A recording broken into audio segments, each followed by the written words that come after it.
Okay, welcome to Footbollocs Premier League show. We are predicting the weekend's results. No, scores. Both? Both. Both.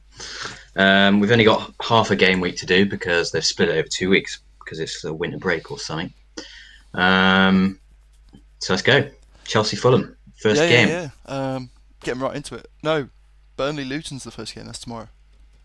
Oh, sorry. Yeah. Do some reshuffling. Okay, Burnley Luton. Now, Tricky, yeah, tricky, tricky, tricky. I already obviously know what's going to happen, so obviously. makes this easy. It's not like you got 2 points last time we did this or anything. How many points did you get? That's how quickfire works. You just get them all wrong. But anyway, what are you thinking first off? What are your first thoughts? Initial thoughts. Well, initially, I'd lean towards Luton because they've been playing well recently. Had some good results and stuff. Burnley, have they been improving? Potentially a bit. Um, I mean, they didn't maybe have a if terrible December. I think to really get an idea of whether teams have been improving, the best thing to see would be an expected points graph over the season as it's gone per game. So like right at the start, it was probably super low. Perhaps you'd maybe get little fluctuations up and up later on, but I don't know. I haven't got access to that, so I wouldn't be able to tell you.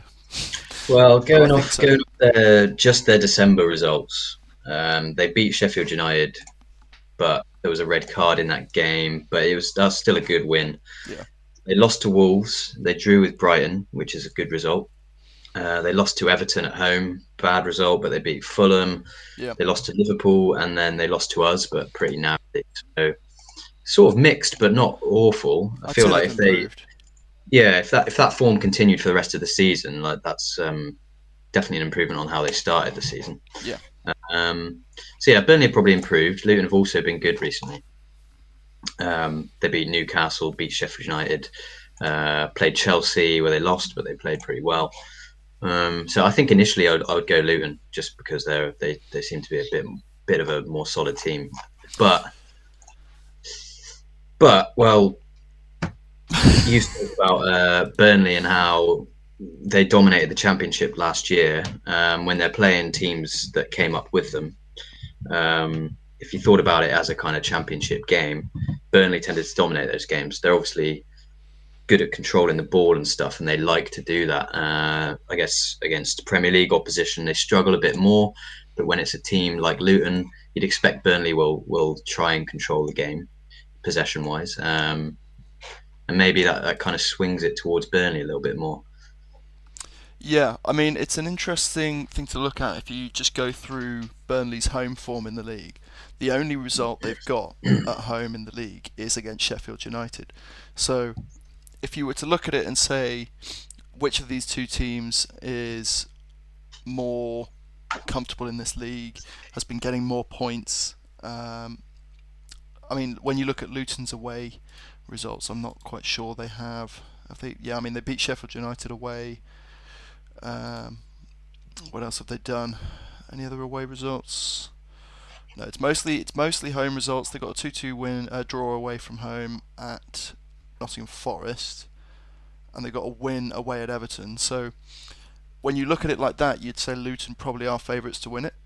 But being Sheffield United the only team that Burnley have got a result against at home this year, and what we're talking about with Championship kind of quality being Burnley's sort of level at the moment, it could be one of those games that kind of goes against the grain.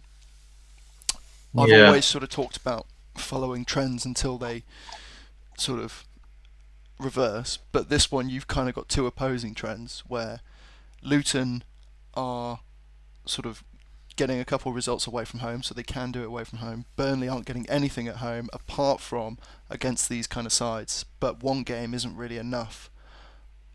Well, actually, it's two games because they did beat Luton away, didn't they? So it's yeah, kind of like these two opposing trends. Which one is stronger, though? I guess is the question. Is yeah. it Well, that's that? the problem with it. Neither of them are that strong, really, are they? Um, Even Luton's recent form is good. They've had some really good results recently, but it's like not really enough of an extended run to suggest that it is a kind of trend. Same with Burnley's results recently. Um, it could be a bit of an outlier of a game. I mean, based on the way they play, you'd expect obviously Burnley are going to dominate the ball, but Luton will be more physical. Luton will be better in the box. Luton will be more imposing from set pieces. So I think perhaps there's an opportunity here for Luton to learn some lessons from the previous result and come out as winners. Because I mean, just to go back to that original, where are we? Luton Burnley fixture. Let's just have a look at how that game played out. So in that game, yeah, so here we go. Luton tried to basically go toe to toe with Burnley in that game. They held 49% possession compared to Burnley's 51.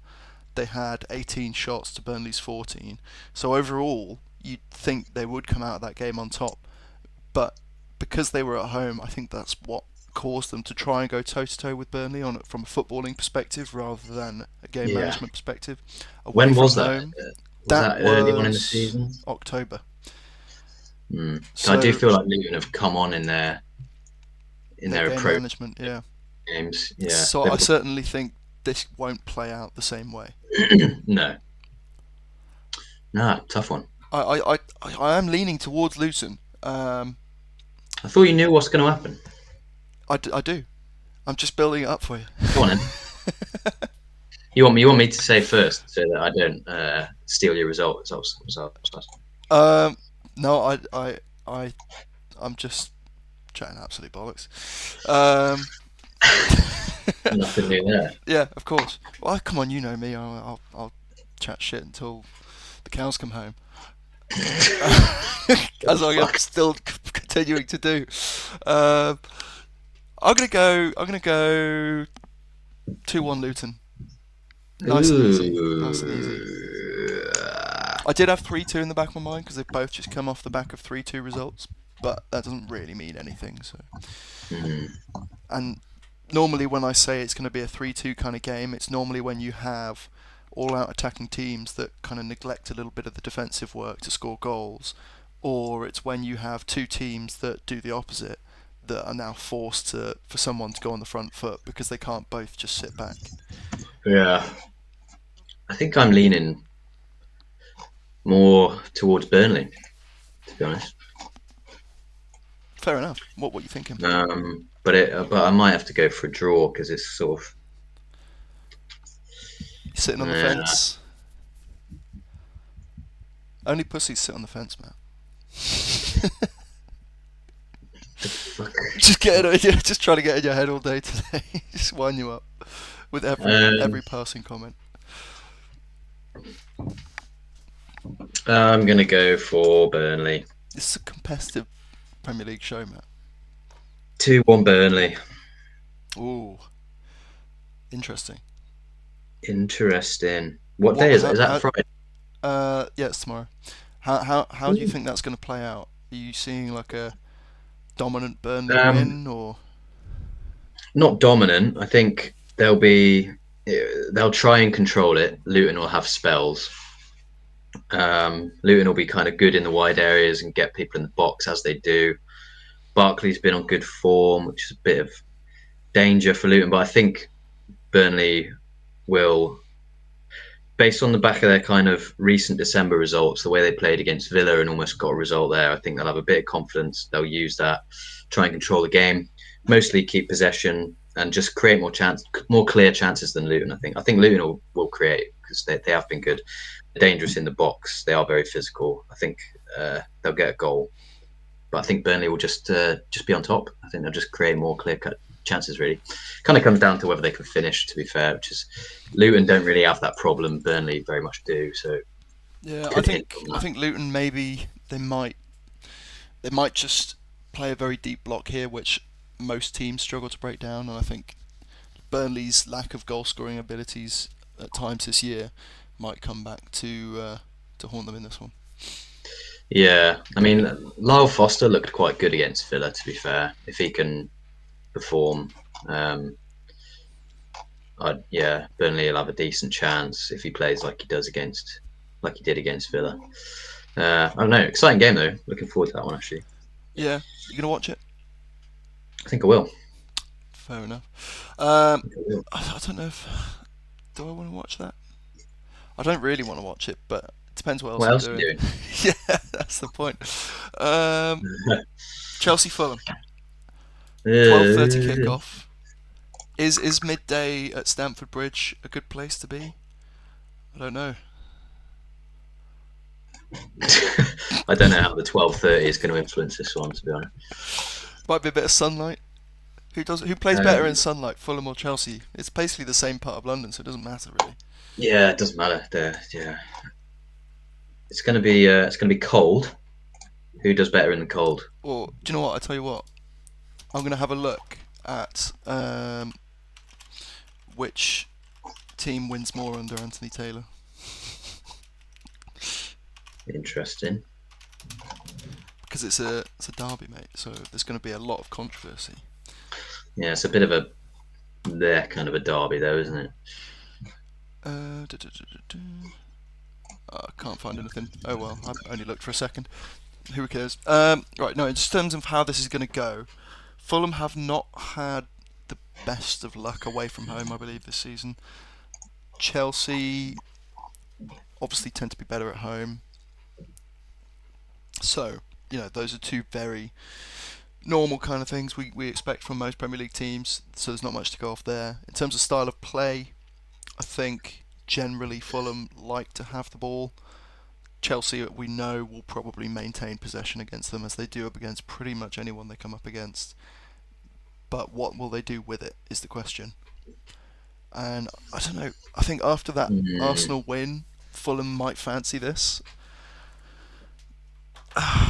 It's, I think I've there's not got a lot to Chelsea go win. off. There's not a lot I to think I've go got off. Chelsea win. When I first looked at it, I did think Chelsea 2-1. I think I'm going to go 3-1 Chelsea. To be honest, I think Fulham's away form is what's swinging it for me. Really, Yeah, what is their away form like exactly in recent results? it's pretty poor recently. I They have mean, had hard fixtures though. yeah, It's whether you consider Chelsea a hard fixture. I suppose. I mean, they lost against us, but we're better, so that's different. They scored 3 against Liverpool away, but then they lost 3-0 to Newcastle. And they lost 3-0 to Bournemouth as well. They're quite patchy. I suppose, yeah, Yeah, if they're that and patchy and they've just come off wins. yeah, Chelsea are patchy as well, though, aren't they? I mean, yeah, they still have problems scoring goals. Did you watch Middlesbrough in the League Cup, Middlesbrough Chelsea? Yeah, again, they did typical Chelsea things. They scored, well, not scored, they controlled the game, had a lot of XG, a lot of chances, but again, just couldn't put anything away. Yeah, that's the thing. I think might give them a bit of extra motivation that result because it's like kind of embarrassing, really. Um, and maybe Poch will give them a bit of a kick up the arse, but he can give them as big a kick up the arse as he wants, but like it's not going to necessarily improve their finishing in a game situation, is it? So Yeah, and they're losing Nicholas Jackson for the AFCON, so who they're going to play up top? I mean, is Nkunku back or did he get injured again? I think he's injured again, but they've been playing Broja quite a lot, and he's been playing all right. He's kind of a sort of traditional number 9 kind of player who maybe suits their style of play quite well because they've got a lot of supporting players. Maybe having like a solid point could be good for them. Like I think Jackson. They've obviously been playing him a lot. He's mostly been their striker all year, so losing him will kind of affect their setup and maybe will throw him off a little bit. But he's not been banging in the goals. He's been missing plenty of chances. So I don't know whether it's necessarily going to affect their ability to score negatively. To be honest, Yeah, is Raul Jimenez back at this point? Has he done his 3? uh, was it a Was it? 3 match? Yeah, it would have been because it was straight red. So it was against Newcastle. He got it. No, he'll still be suspended. Surely that was only the other week, wasn't it? Or Well, how I many mean, games has it been between? Because yeah, they go really fast, don't they? Let it's me have a look. been They played Arsenal. Who else did they No, he's play? back. He's He's back. back. Okay. Yeah, they've All had right. 3 games. I've had a scoreline in my head for a little bit now. I'm thinking 2-2. The big reveal. 2-2. Okay. Yeah, a bit of a Desmond. Yeah, can see that. Yeah, pretty tough one to call. It's like, yeah, Fulham sometimes, Chelsea sometimes good, maybe shit, can't score. Sometimes can score. Who knows? Uh, what's next? That's the 12:30, and then it's Newcastle.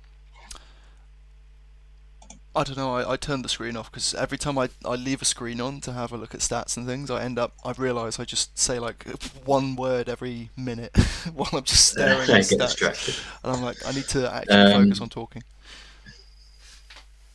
yeah, Newcastle City at 5:30. So there's no 3 o'clock Premier League game. It's a bit weird. Okay. My initial instinct for this is a draw. I think Newcastle have been a little bit poor defensively. Obviously, City are only just sort of getting back into the swing of things. But I think due to the lack of consistency in this Newcastle squad at the moment, I don't think they'll be able to dominate a big team coming to St James's Park, as they would probably hope for normally. I mean, they did beat City 1-0 earlier in the season when they were in a good spot on some good form. I had the full squad, but this is a completely different Newcastle side we're seeing at the moment. Yeah, that wasn't a league game as well, and Yeah, there were really changes in the squad and stuff. yeah. And we saw City were only able to put 2 past Sheffield United. Not that, a win still isn't good in that situation because, of course, Sheffield United can sit deep and frustrate you. So it's still a good win, but I just don't think they're that well-oiled machine that they normally are. Perhaps this is the game that can sort of kick that off and lead them to their Premier League title again. But in my head, I've got 1-1 at the Yeah, moment. yeah. Equally, it could be a big game for Newcastle because they've just beat Sunderland in that derby, um, which is a good win for them. That will give them confidence. Like they do like playing at home. They're still a really good team at home, even though their away form has been shocking and dropped them down the league. But like, yeah, their home form's still good. Coming off the back of a good win, they Although could they did definitely lose to cause City some problems. Forest, didn't they? Which is They a did, concern. yeah, but I don't know. Maybe a one-off still, considering still the vast majority of home games, and then they've had a game in between. So yeah, it's a tough one. I could see Newcastle like really flying out the blocks and scoring an early goal, and then like kind of getting in City's head about it being really intense, being physical, using the home crowd to their advantage. Equally, you obviously expect City to be the better team. Are they missing anyone for this fixture? Either side that have recently got injured. Not sure. So I Nothing mean, springs to mind. I think if anything, players are coming back for both teams. yeah, De Bruyne's back and looked great against Huddersfield. Yeah, and Doku. Yeah, Doku's back. If Rodri's still around, I mean, I almost wanted to go for a City win when I first started predicting this, but obviously, Newcastle rarely lose at home, and after that Nottingham Forest result, I really don't see them giving up many points at home in the next couple No, fixtures at least, just to try and bounce back from that. So I think I'm going to stick with my 1-1. I know it's a bit boring, and I'll probably okay. regret it, but Yeah, what was that about sitting on the fence? You've just gone for uh, 2 draws. I am a pussy. All right, so get yourself Fair enough. put Yeah, I yourself in a did know bin. that. I did know that. Yeah, I think I am going to go for a City win. To be honest, I think maybe I could see an early Newcastle goal and then City slowly regaining dominance. Maybe a De Bruyne substitute appearance. Maybe Haaland return as well. Is he back? Is it confirmed? Haaland. Yeah. I don't know. We haven't had the press conferences for this week, but Well, they should I be don't know. today, shouldn't they? The press conferences. Maybe today, maybe tomorrow. Yeah, yeah. I don't know. But it's been quite a long time now. I think they must be expecting him in the next game or two. Yeah, I mean, there's normally news about teams, isn't it? But Yeah, it doesn't seem like there are any press conferences today. Maybe tomorrow. it says Maybe City on it. players what to do.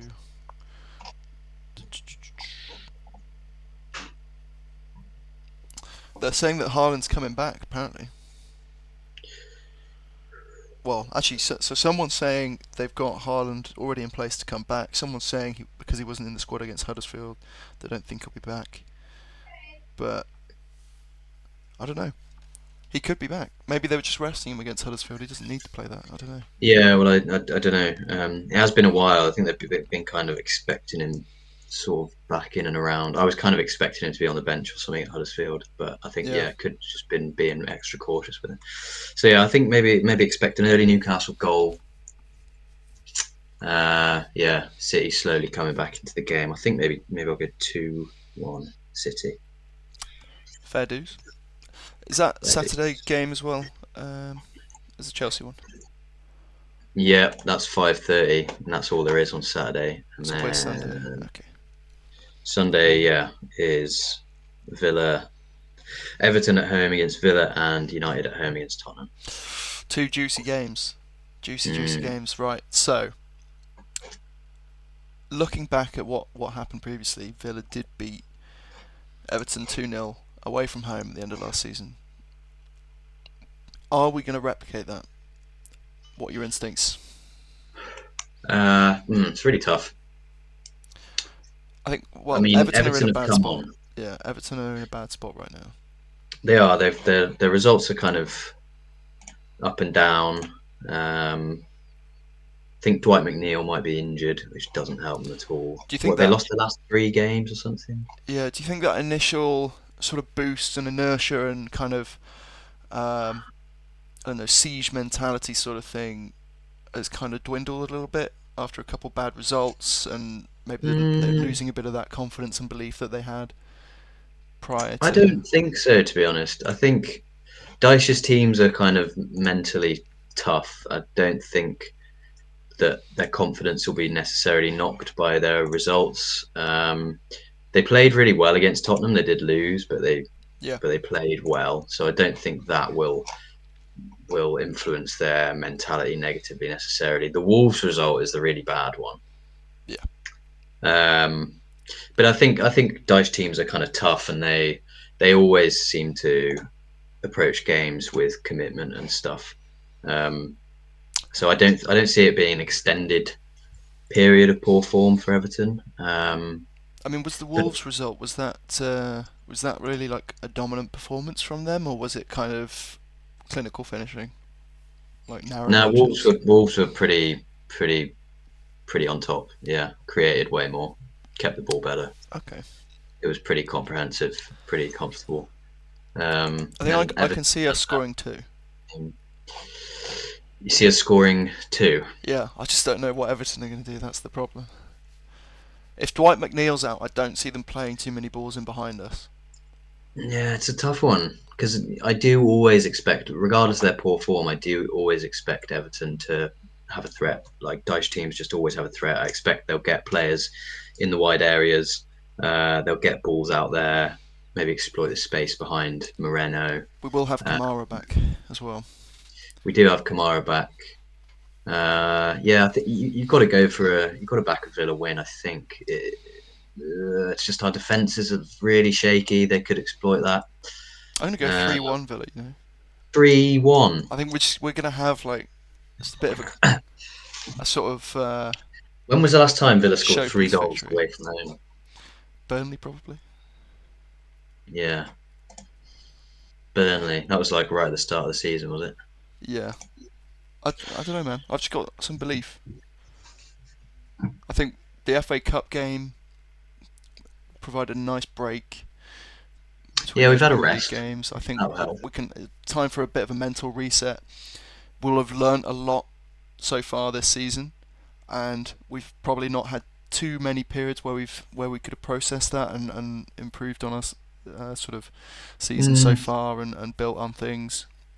I think with the excitement with the kind of players being linked as well, I think we can go into this game with a lot of confidence, with sort of a lot to aim for without much pressure, considering what we've managed to achieve so far.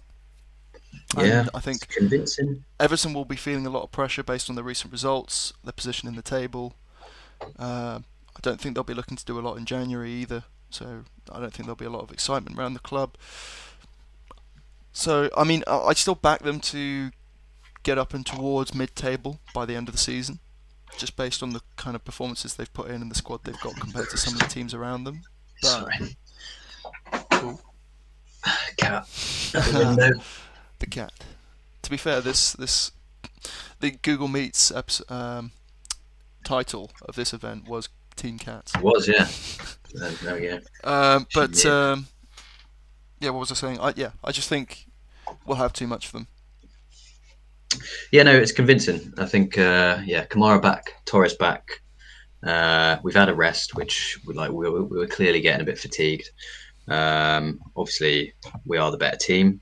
So I think it got back. I think it's very. Sorry. You're the cat man. Skibby dibby deep dub dub dub. It's convincing. It's convincing. I think maybe I'll go for.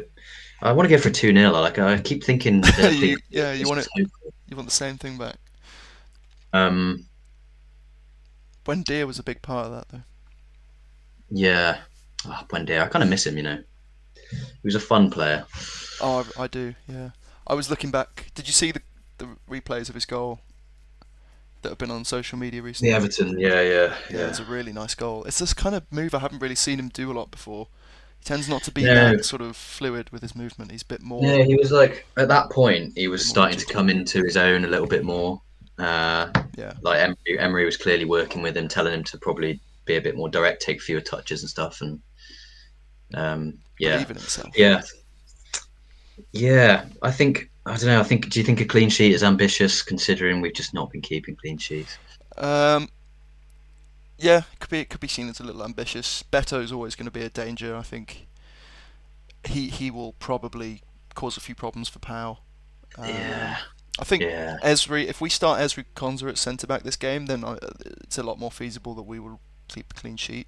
If we start Carlos, then I can see us conceding.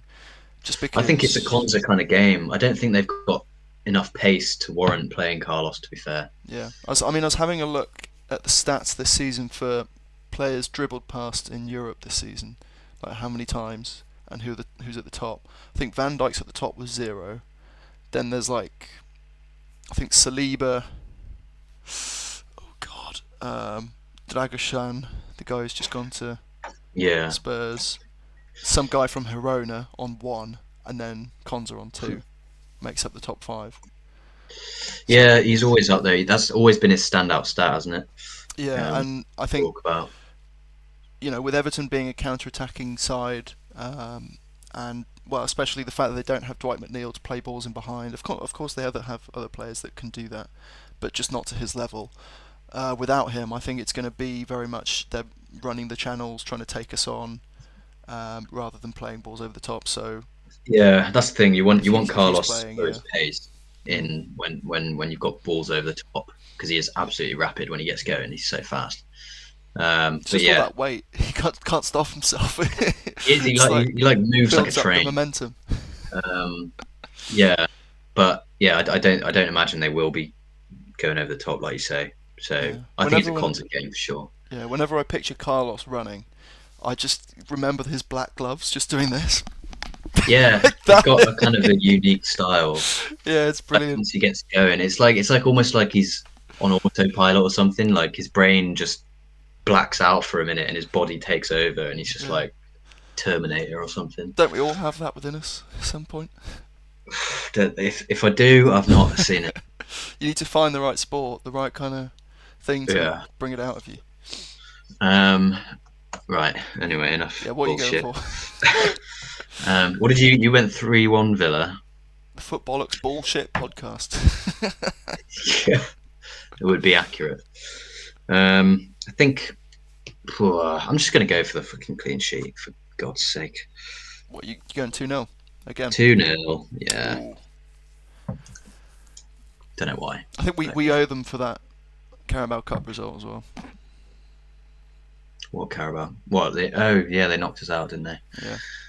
Yeah, and rather I mean, undeservedly, I believe. I do think we'll control the ball a lot, and I Like they don't have a lot of threat, especially if McNeil's out over the top. Like I can see the clean sheet happening. It's whether we kind of manage to, when they have spells, which they inevitably will, it's whether we can manage them properly or whether we allow them to kind of gain too much momentum. But I can see the clean sheet, to be honest. I could see a Leon Bailey masterclass in this game. I think he's going to tear Mikalenko Every apart. game is a Leon Bailey masterclass. No, but the thing is, Mikalenko is just distinctly average as a defender, and Yeah, he's not okay, particularly quick. He's not not dealing with Bailey. incredible defender. He's just kind of does a job, and Leon Bailey is just going to tear him apart, I believe. If he gets on the pitch, I don't know. You never know. You never know. Yeah, I'll maybe go for a Jacob Ramsey goal. Ooh, nice comeback goal. Yeah, that'd be good. Mm. Anyway, let's move on to what's probably the second biggest, traditionally the biggest, but probably the second biggest in context of the league this season. Tottenham versus Manchester United at Old Trafford. Hard game to call. Opta seemed to have it in Manchester United's favour, which is an interesting one considering how inconsistent they have been. I think Opta's stats and stuff, they seem to take historical precedent into account quite strongly, and like previous seasons' performances and stuff, which is kind of fair enough. But like, I do feel like sometimes it's weighted a bit heavily towards that. Yeah. Because based on form and stuff, and just general performance this season, obviously Spurs are the better team. Yeah. What was the United result after they beat us? Because even that result against us wasn't even necessarily that much of a deserved win. So if they didn't win in that game after, what did they? They did lose. I can't remember who they played. Whether it was a cup game or something. No, it would have been another Premier League game because they had to. Oh, Forest away. They lost. Yeah, they lost against Forest away. Okay, so yeah, they're still not back. They're still not the old Manchester United. They didn't. We let them. Well, we didn't let them, but we caused our own downfall. Absolutely, it wasn't that they played especially well. Yeah. So I think you have to give the benefit of the doubt to Spurs here, in terms of who you think will come out on top, who will take advantage of the sort of uncertainty in this game. Can Manchester United do what they did against? If Tottenham dilly-dally on the ball at all. Look, for example, when we lost 3-2, it was because we were missing Kamara. We didn't have that stability in the defensive midfield, and we kept playing stupid balls and finding ourselves in silly pockets of space, trying to flick the ball, etc., etc., and we gave it away too many times, which gave them a chance to counter-attack us in our own half. Yeah, I feel like the crowd was a big factor in that game. Yeah.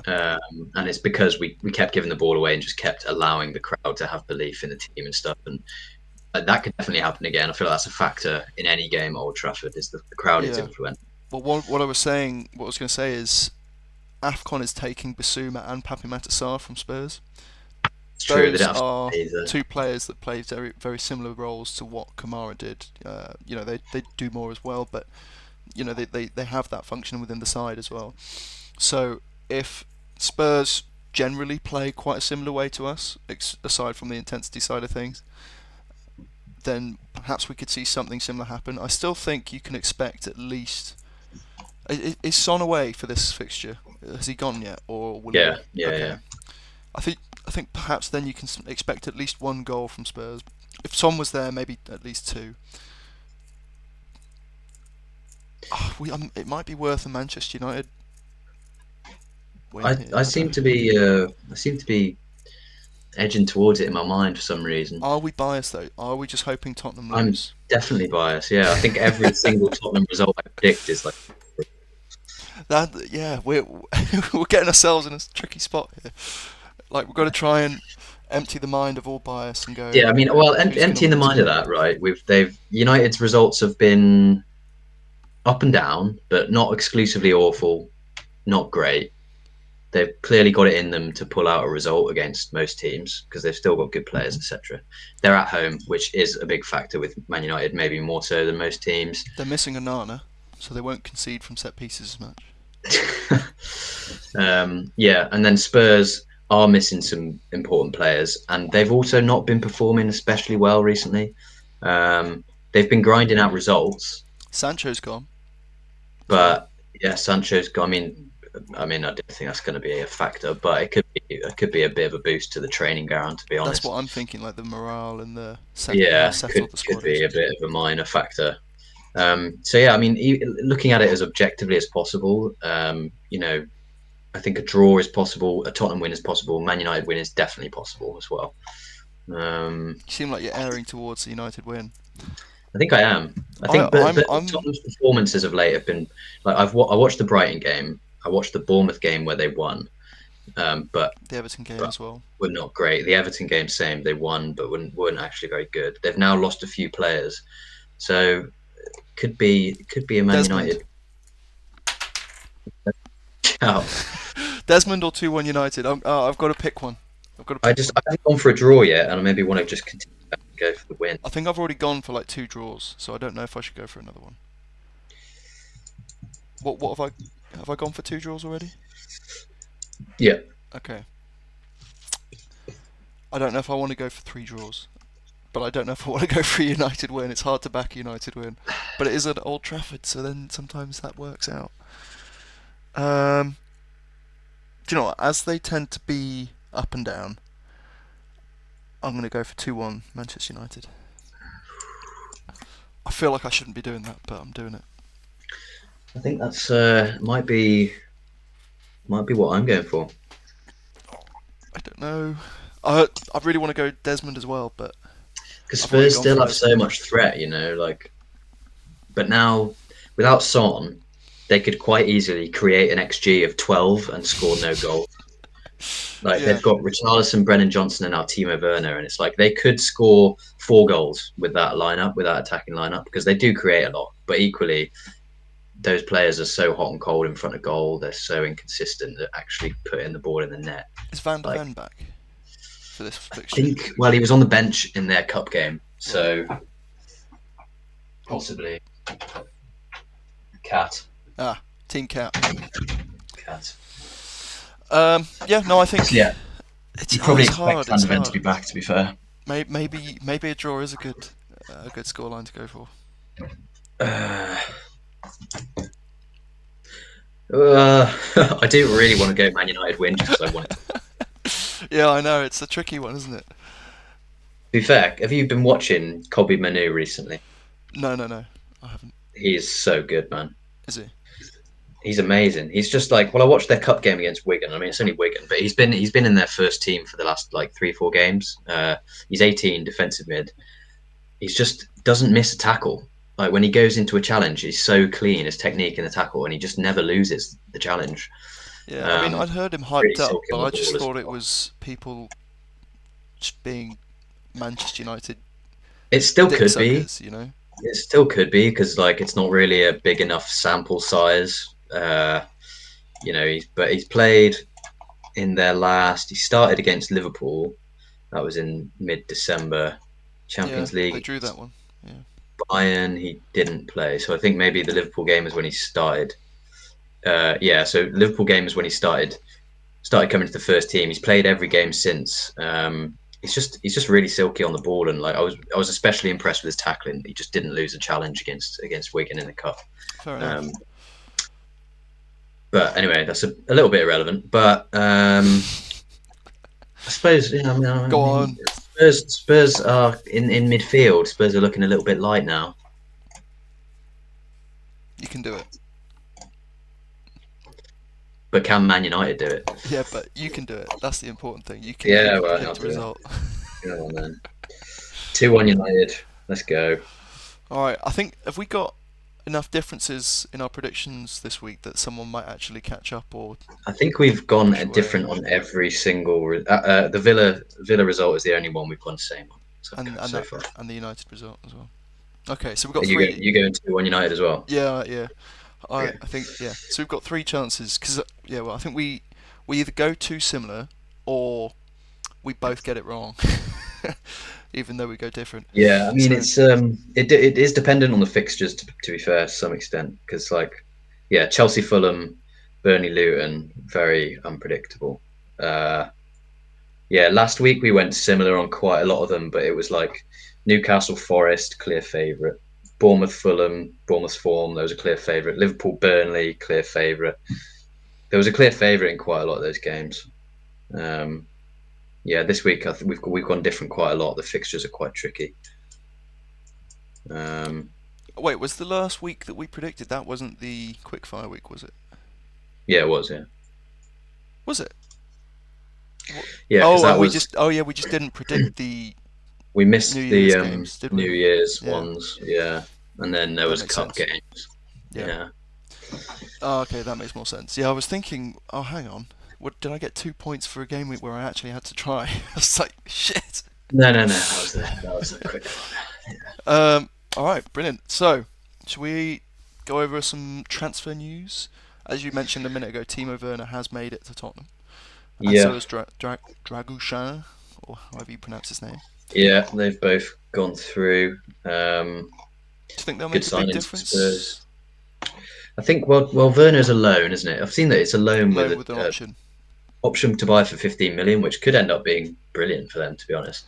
I mean, Yeah. could end up being a bit of a nothing signing at the same time, but I think it's a good signing for them considering they've lost Son for January. Yeah, it's a lot better value than Richarlison for 50, so not bad Yeah, business. and like, yeah, it's only a loan. If he ends up being, a bit crap, then they haven't really lost too much. He's kind of purpose built to go into Son's role for the next like 4 or 5 games, whatever. Yeah, he's just So lacking that world-class two-footed finishing. That's it. obviously lacking the finishing, yeah. But I think he'll work in the system. Like he's really Yeah, pacey. hard Postecoglou working. likes pacey strikers. He creates a lot of space for people behind him. Yeah, hardworking. Yeah. So I think on the face of it, it looks good. It does depend on what Timo Werner you're getting and whether he can finish chances, obviously. But yeah, I think that's a decent signing for them. Yeah, I mean, his confidence is definitely going to be knocked considering it didn't work for him at Chelsea. Then he went back to Leipzig. It hasn't worked from there. New youngsters have come in and just already taken his place. Um, so it's really his redemption opportunity. It's whether he can take it. I think a lot of people sometimes look at this sort of storyline and think, oh, this is where he comes good. This is where, he kind of finds that motivation to be the player he once was. But it actually doesn't happen more often than not. And I think we get Yeah, to caught be up in, fair. in the sort of sentiment of it all sometimes and forget that actually this player is kind of just on a downward trend. So I'm not too worried about it. But as you say, it depends what Timo Werner turns up. If it does happen to be that that's the storyline, then I'm going to be quite frustrated. But at the same time, we may get someone in who like Paulo Dybala, who's been linked and who we've been talking to apparently, same as Chelsea and Newcastle United. Um, and if that happens, I'm not bothered about Timo Werner going to Tottenham Hotspur. No, I'm not. I'm not worried about it for sure. I don't think it will elevate their level. I don't think it'll improve them as a team. Like all it does for them really is give them another option and means that they've got someone to play while Son is out. So yeah, I don't think it'll elevate him. So I'm not actually worried about it. Same with Dragishin. Really, I don't know how much he'll play immediately because he's quite young. I think he looks quite Um, good though. I mean, it does that look that good. stat defensively only dribbled past once. The Yeah, fact that he's so aerially strong as well, and as you were describing the other day, he plays out from the back reasonably well. Seems like a fairly good all-round defender. definitely a good defender, definitely a good signing. Again, I don't think it immediately raises their level, so I'm not really worried for the rest of the season. I don't even know if he'll play immediately because if Van der Ven is back, Van der Ven and Romero are the clear choices, clear first choice centre backs. So yeah, it's a good signing for them in the long term, but I don't think it elevates their level immediately. It just gives them good depth, really, which obviously is a good thing. But yeah, I don't think it really elevates them too much immediately. Um, yeah, Fabio so Carvalho's gone to Hull City on loan. We've seen that go through now. yeah, it's gone through. So that I mean, Hull City highlights. I mean, I already watched them because of Philogene, but now, like, if he is even half as good as he's been in the past in the Championship, then I'll, Yeah. I'll be watching every single Hull City highlight. Where are Hull? Are they still in the playoff places in the Championship? I think they might be just off. They just dropped out. Yeah. Yeah, they've just dropped out, but they're only by a point. Yeah, good signing for them. Definitely improve them. Dan Juma, I've seen today, is going to Lyon, which is weird because he played against Palace the other day in the cup and he looked quite good, but obviously, Yeah, it just doesn't really suit them. Hasn't played enough because he was only on yeah, loan. But I mean, Leon need all the help they can get from from what we can tell at the moment. So fair play mm, to him. He needs opportunities to play. I think the French league is a lot better suited to him than the Premier League. What yeah, Everton are going to do, though, considering they've lost McNeil and now they've just lost Dan Juma, do they have someone to come in on a permanent basis? Do they have a loan in mind? yeah. I don't know. Well, we're yet to see. Um, They're in a bit of a financially tricky situation, aren't they, in terms of signing players? So yeah, yeah. Um, Paulo Dybala. What are your opinions on Paulo Dybala? I Regardless of really whether don't he know what goes to to make of it. Newcastle, Chelsea, or Villa, how do you rate him as a player? Uh, he's a player where I've really liked him in the past. Um, he's one of those players who is just exciting to watch. Whatever happens, he's got that bit of magic in him. Technically, obviously, brilliant, game changing player. Uh, so yeah, I do like him as a player, but he's been in a bit of a period now where his output has not been as good as it once was. Like there was a time at Juventus where he was like a world beater and he was getting 20 goals a season and he was creating loads for people as well. Um, he's now been in a kind of extended period of being a bit of having reduced output. It's still good Um, output though. I mean, he's on 5 goals and 6 assists so far this season it's in the good, league yeah, but in it's 13 not like appearances. what it was. Yeah, I mean it's Um, Leon Bailey levels at the moment. yeah, which as we know is like best player in the world currently. Um, Um, well, my thing with it is originally when I heard the rumor and for the price tag, I was like, absolutely yeah, and I still kind of am in that boat. Financial. I still kind of am in that boat, but when I looked at his highlights from this season so far, he just, even though he still had the output because he still gets in the right positions and his technical ability is still good, he just looks to have lost that kind of yard of pace, that kind of X factor about him. He gets knocked off the ball a lot. Yeah, he wins the fouls because he's got good body position and stuff, but he just seems to have lost that kind of edge to him.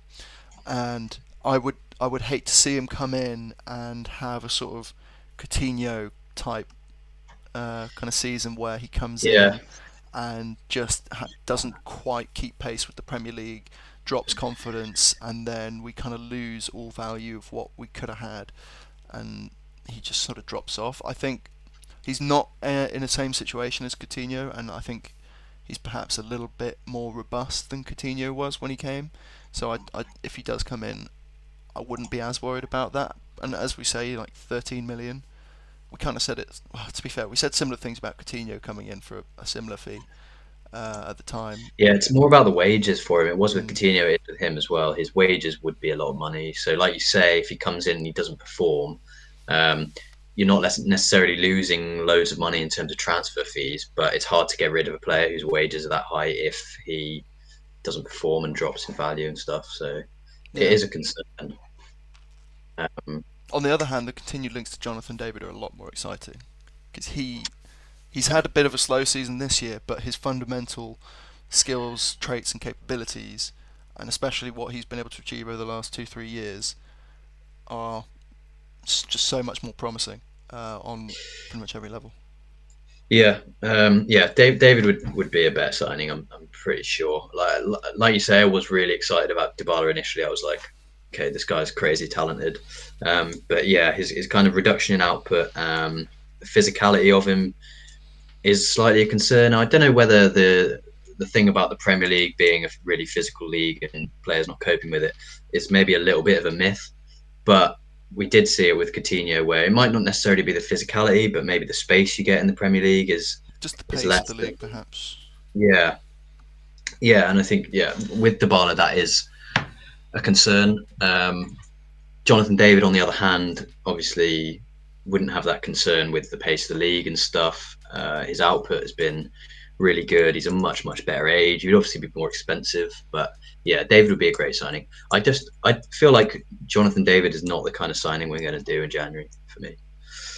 Oh, Um, fair enough. just because I don't think we're going to do a big deal like that. Yeah, I can see that logic. I think Emery will take a more conservative approach. Like, I think he's the kind of manager who values stability around harmony in the squad and stuff. And I think he will be very methodical. He'll only want a player who is guaranteed to improve the level of the squad, which, to be fair, I think David would, but then it might create issues with Watkins or Diaby in terms of play time. And I don't think he'd want to disrupt anything. I think his approach will be to improve the squad if he can, but prioritize not disrupting what we've currently got going on. Yeah. And I think he'd for like big money signings where we're investing a large portion of our budget. I think we will take more time over them than we would in January. I think that like the scouting team and Emery would want to take more time over an really expensive signing to make sure it's the right player. Do you think the So rumours about Wilfred Zaha are fairly concrete? Do you think that'd be a decent move? I wouldn't be surprised if we were sniffing about, see how like it might be, like a loan situation or like a 6 month contract or a year contract or something, just to improve our options for the rest of the season. I wouldn't be surprised if we were sniffing it out, seeing how expensive it'd be and stuff. Apparently, Emery likes him as a player from when he was Arsenal manager, etc. Yeah, well, I remember him wanting him at Arsenal, and then the board basically saying, no, we're going to spend £72 million on Nicola Yeah, Pepe instead. yeah, Which kind of, I mean, the price tag at the time didn't seem right, but the player choice yeah, did look like a potentially amazing signing. But he just, yeah, didn't replicate at all what he did in League One. yeah. Yeah, Which, so I wouldn't be surprised with Zaha if we were looking at that as an option.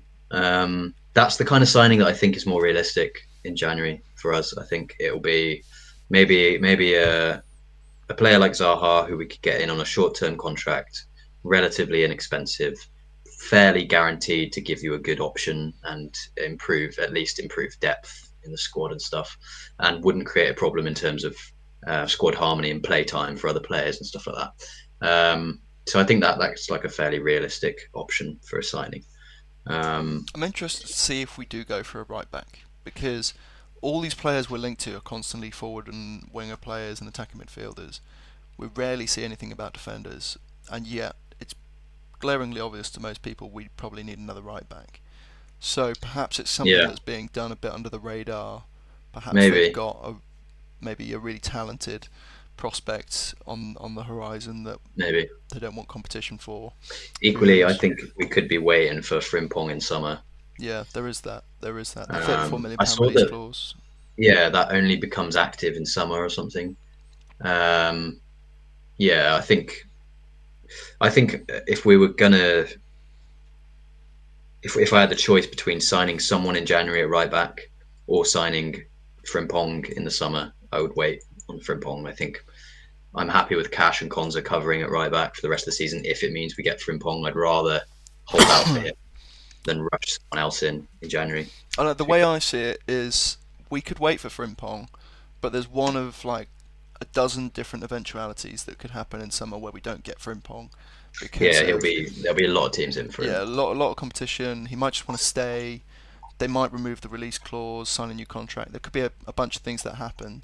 So I think the idea of not signing someone in a position of need, even if we just get someone as rotation on a loan or as cheap option who's relatively old, I think the idea of not doing that could significantly help our season going forward, especially with European competition. It's not worth the idea that we may get Jeremy Frimpong. I think if we really want Jeremy Frimpong and we're gonna get him over other teams and it's gonna be for that release clause, I think we'll happily move to sell one of our existing right backs in order to make that happen at that time, compared to just saving a sort of position in the squad that needs filling for the Mm. you know relatively low chance that we'll get him in summer. Yeah, no, I see what you mean. yeah, holding up Frimpong is risky for sure. I don't know. To me, right back doesn't feel like a massive area of need right now. It's not. It's not. But I mean, if well, it isn't, it isn't. Because when Konza plays there, we do lack something in the middle. Like Do you think? Carlos, I yeah, don't. I don't know if. I Well, like, yeah, I whenever suppose you Carlos is would rather have playing, I context. don't feel as confident in our defence. Yeah, He does. He is a bit more error prone. He is a little bit more not clumsy, but erratic. I'd say compared to yeah, for Konza. sure. No, I do. I do get that. I do agree, actually.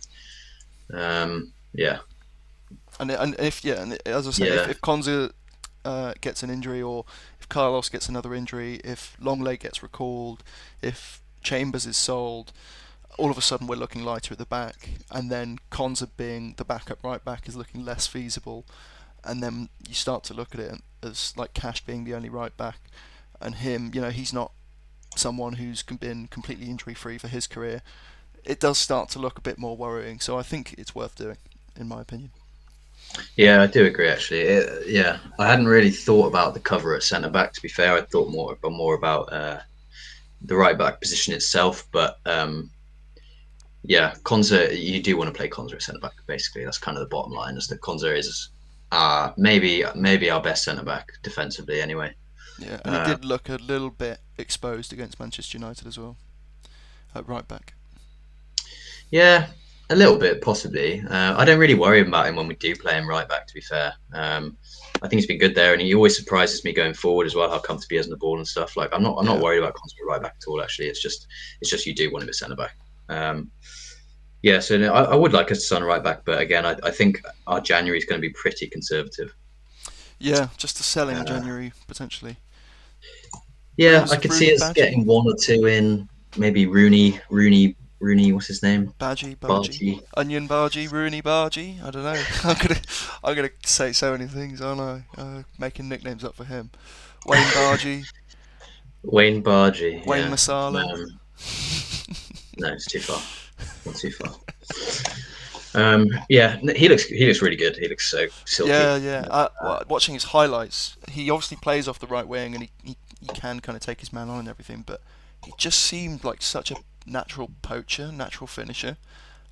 Yeah, A he's lot just of got his that technique chances. about him. It's Yeah, just like so. He's got one of those players whose technique is so good that they just hit the ball sweetly every time they hit it. He's one of them. I like the look of him. I would like a. I wouldn't be. Yeah, I think for January we're going to be signing players that are there and available, not too expensive. Give us some more options without disrupting the squad. And I think a young player like Rooney Bargy fits. you Um, have to really go for the Bargy. You can't be like Rooney Bargy. You have to be like Rooney Bargy, Bargy, um, Rooney Bargy. He's got. Sorry, I'm just getting a bit carried away there. gonna leave the fucking podcast at this rate.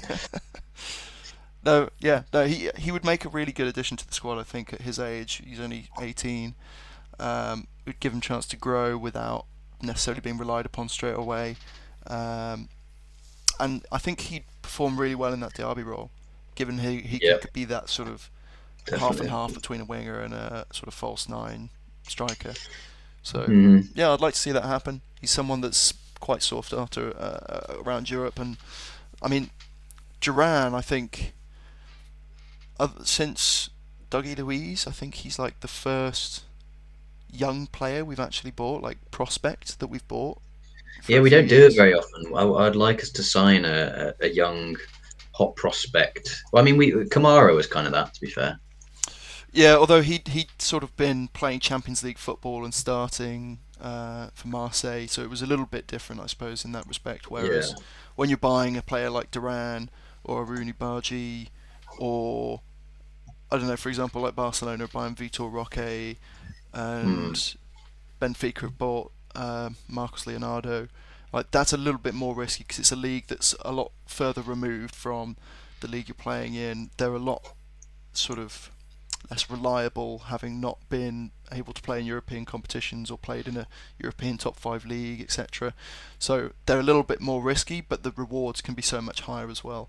and they're obviously younger as well. You know, when they're under 20, especially, you can really get a chance to sort of shape a player into what Yeah, you want and decide what their profile is going to be based on your needs. When you're getting someone in their sort of early 20s to mid 20s, like you can still do that, but they've already gone through a lot of their development, so you're kind of looking for a more finished product. yeah, yeah. It'd be exciting to sign a player like that. We don't do it very often. But yeah, apart from that, there's not really too much to go off on transfers. It has been pretty quiet. Yeah, yeah. I mean, it's a weirdly quiet window considering how much money's been flying about. But I suppose the Premier League have really tried to crack down on the FPL regulations Yeah, it in the last seems few like that months. kind of stuff is coming into play more than it ever has before. Yeah, absolutely. Because what was it? Everton have been talked about on that front. Nottingham Forest, Chelsea, City. Am I Yeah, missing someone Newcastle else? apparently, Newcastle. So yeah, um, it's not. and Villa as well. Of summer we were selling players to make room for signings and stuff. So No, but we haven't been talked about by the Premier League as someone that might be investigated or could have broken no, but I mean in breached terms of regulations. like how quiet the window is, I think even Yeah, teams that aren't in trouble are more aware of it and having to potentially move assets on before they sign anyone. yeah. Just everybody has to be a bit more careful, I think. So yeah, it's been quiet on all fronts really. Sancho's gone to Dortmund. We kind of already knew that was happening. Eric Dyer went to Bayern, which How's is he a bit gone? surprising. Yeah, well, he's had a medical. He's like in Germany. Yeah, I It's did not see that he was in official. Germany, but I didn't know he'd gone. I Um, don't think they've officially announced it, but it looks like it's pretty much going to happen. yeah. Is there anyone else? Sasha Kalajdzic's gone on loan to Frankfurt. Oh, I didn't expect that one. Mm. That means Wolves might be in for a striker then. Siru Garassi? Oh right, yeah. Ooh. So you would expect them to sign a striker, wouldn't you? They're pretty Yeah. light there now. I've heard they're in for Danny Ings potentially on a loan. I could see that. That would make sense. That would be very. I don't know if it would work though. I don't think it would. I don't think it would be a great signing, but I think he'd do exactly what Danny Ings has done everywhere recently, where he'd go in, perform all right, score a few goals. Yeah, Fill I a think hole. if they were expecting him to be like raise their game and be their first choice striker for the next season or two, that's probably not the right signing. But if they Yeah. just want someone for depth because they've just lost another striker, he's pretty ideal, I think. To be fair, if Pedro Neto comes back into that side, his sort of play style generally creates opportunities within and around the 6 yard box when he cuts it back after beating Yeah, his opposing fullback. That is the kind of area Danny Ings tends to pop up in and score a few tap ins. So they may be looking definitely. at that and relying on Neto to create a few chances for him, and in which case, not a terrible idea at all, to be fair. Yeah, I could see that working fairly well for them. It's not like he'd be expensive. They wouldn't have to invest a lot in him, really. Yeah, absolutely. Um, yeah, apart from that, it's been quiet. We've got Villa kit news. Yeah, Uh, £12 million a year new Adidas sponsorship.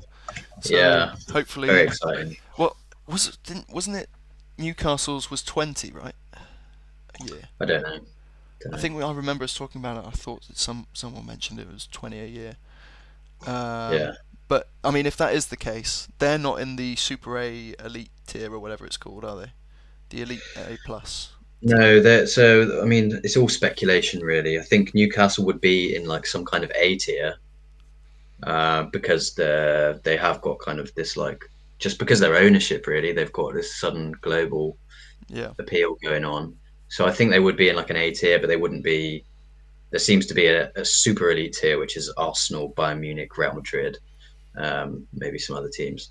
But I don't think they'd be in that. But they'd be in A with don't know, maybe who else is I there? I think can't remember. is Roma, Manchester United. Possibly, yeah, Man United definitely. I think Roma might be a drop below. It's kind of confusing because Yeah, I was looking at like a tier thing, and Celtic are in B, but when you go on that's the Celtic's lowest, isn't it? club shop, no, they go down to like C. There's some teams Oh right. where Adidas make their kits, but they're not even custom designed. Like there's teams that have Adidas kits that are basically all at the same, just different colors and stuff. Ah, Whereas I think anyone in a B tier gets quite a lot of the merchandise and stuff gets a custom designed kit made by Adidas that will be unique to the club. Um, and then there's actually not that many differences between like B and A. It's mostly about how much extra random merchandise stuff you seem to get. But then, so there's this B category which Celtic are in. I went on Celtic's club store. They've got some really nice stuff. They've got like an Adidas Originals range, which is kind of like a bit of a retro look. They've got those Gazelle trainers, which are so nice. Um, and then I went on Leicester, who are also apparently in the B tier, and they've got almost nothing Adidas on the club shop. They've got like a few things. So I don't know. You can't know how accurate all these things are, and I think it will basically be on a club by club basis. Like they have these tiers, but it very much depends on the specific deal that the club gets, depending on what stuff you actually get. Am I right in Uh, thinking Nassif Sawiris has part ownership of Nike? no, it's Adidas. Is it Adidas? I knew it was one Yeah, of them, but he's for like a some reason in 7 or 8% stakeholder or something. He's one of their biggest individual stakeholders, I think. yeah, so you'd imagine, given that, it would be a pretty good deal we're getting, whatever it is. Yeah, you'd think he'd be putting a word in. Putting a word in, he is the word. Yeah, yeah. You'd expect it would be good. I think we're not going to be in bloody Real Madrid, but I think we I do will love get Real a Madrid's really kit. nice kit. Uh, I think we'll get some nice training gear, etc. Yeah, I'm looking forward to it. Looking forward to it. Yeah, it's exciting. It's exciting. It kind of makes the badge stuff a little bit more optimistic as well.